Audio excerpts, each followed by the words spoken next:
What am I talking about? This is the NA Miata, the love-hate relationship. Take one.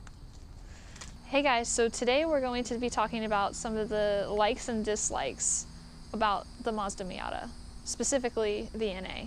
So I'm going to start with some of the dislikes. I don't really dislike much about the car. I actually really enjoy these Mazda Miatas.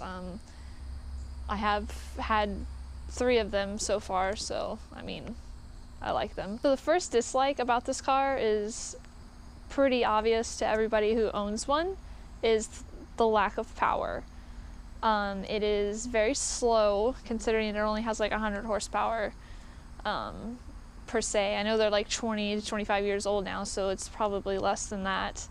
And I know they're easy to put a turbo on, and there's many engine swaps that you can do, so that is nice. But just to buy a stock Miata, it is really slow, but it makes up in other areas as well.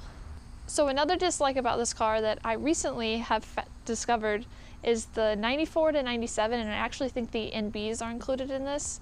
Mazda decided to do a dummy oil pressure gauge.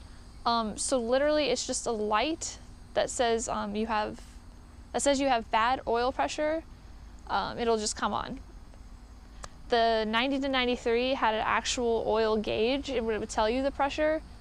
And in this one, like I said, it is a dummy one, but you can retrofit the 90 to 93 oil pressures sensor and gauge into this, which makes it nice.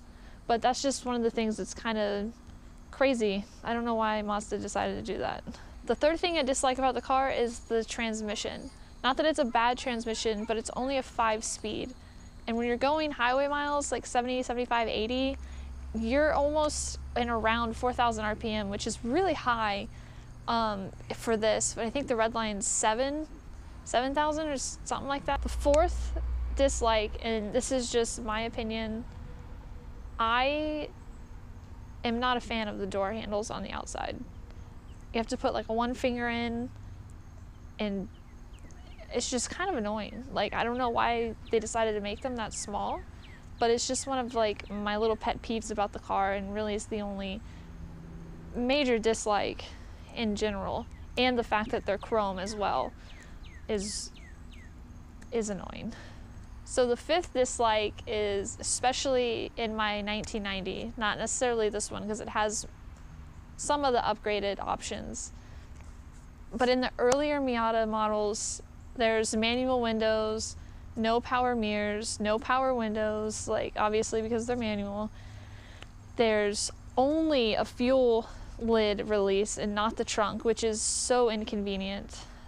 So the earlier models, that's a huge dislike and inconvenience of many sorts, because the base model is so base, like it's so basic. It's very old school. So now let's talk about what I like about the Mazda Miata. Number 1, pop-ups. Can't go wrong. That's all you need to say. Pop-ups. They're fantastic. Number 2, they are cheap to maintain.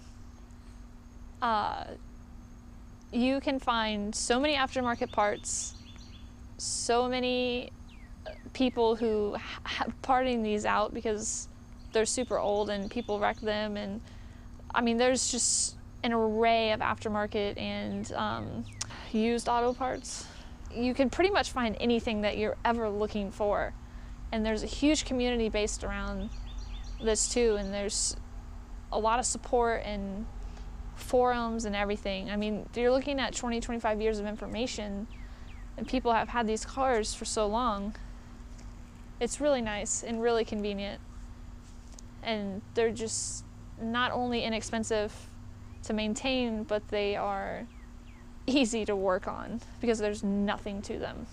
Number 3, by far the best thing about this car is that it's 2-door, and you can have a soft top and a hard top if you prefer to have both.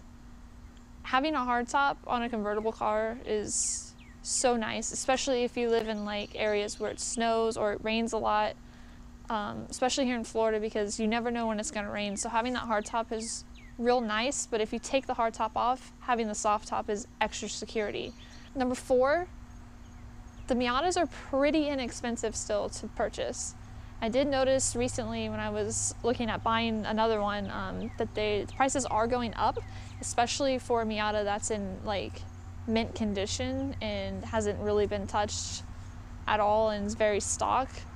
But also you have, on the other hand, people who have turboed them. They can get pretty high, and sometimes they want a lot of money for something kind of like the 240s, where it's like a drift car and it kind of has drift tax. I think that's kind of what's happening to these as well, because they're all around race cars, drift cars, daily cars, everything. I mean, you can pretty much do anything to a Mazda Miata, which is basically leads me to number 5. You can do anything with it.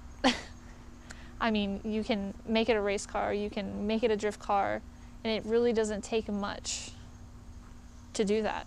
But overall, to sum it all up, all of the dislikes don't take over all of the likes. I love these cars. I love them to death.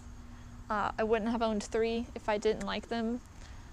Ironically, all 3 were red. And they're just the best little cars, and you just always feel like you're in a little tiny race car when you're on the road. Like they handle so well, and if you've never driven one, you should totally go drive one. And you'll see what all the fuss is about and what these people are constantly buying these cars and wanting them. They're so fun, especially if you have a turbo in one. It just gives it that extra push, and it's just so much fun. So those are my likes and dislikes about the Mazda Miata NA in particular. If you enjoyed this video, go ahead and drop us a like. Don't forget to subscribe to our channel. We have the SR20 DET Miata build that we're currently in the middle of. We're very close to starting. We have Tyler's new Subaru Impreza 2.5 RS that we will be starting to build once the SR is done. And we have this little car too that we're just rolling around in. And lots of content coming. Let me know if you like videos like this. Maybe I can do one on, Tyler can do one on his Subaru and the Jeep and all that. Let me know what your likes and dislikes on the Miata. Thanks for watching, guys. Later.